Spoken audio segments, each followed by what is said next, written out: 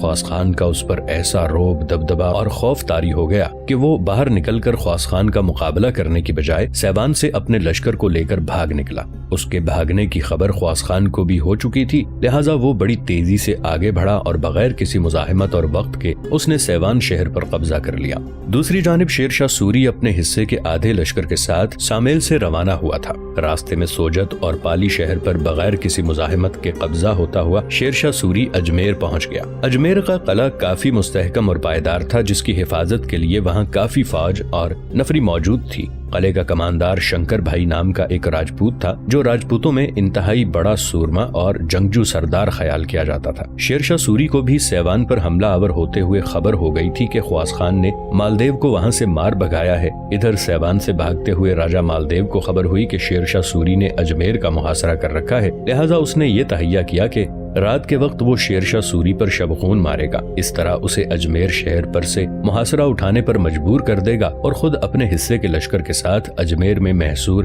شیر شاہ سوری کا مقابلہ کرے گا۔ راجہ مالدیو کے ان ارادوں کی خبر شیر شاہ سوری کے جاسوس بھی شیر شاہ سوری کو پہنچا چکے تھے، لہٰذا جو لشکر شیر شاہ سوری کے پاس تھا اسے اس نے مزید 2 حصوں میں تقسیم کیا۔ ایک حصہ اس نے اپنے بیٹے عادل خان کی سرکردگی میں دیا اور اسے اجمیر شہر کا محاصرہ جاری رکھنے کا حکم دیا، جبکہ لشکر کے دوسرے آدھے حصے کے ساتھ شیر شاہ سوری راجہ مالدیو کی سرکوبی کے لیے روانہ ہو گیا۔ راجہ مالدیو کی خوش قسمتی کہ جس وقت شیر شاہ سوری اس کی طرف پیش قدمی کر رہا تھا، سروہی سے اس کا ماموں دیورا چوہان بھی ایک بہت بڑے لشکر کے ساتھ اس کی مدد کے لیے پہنچ گیا۔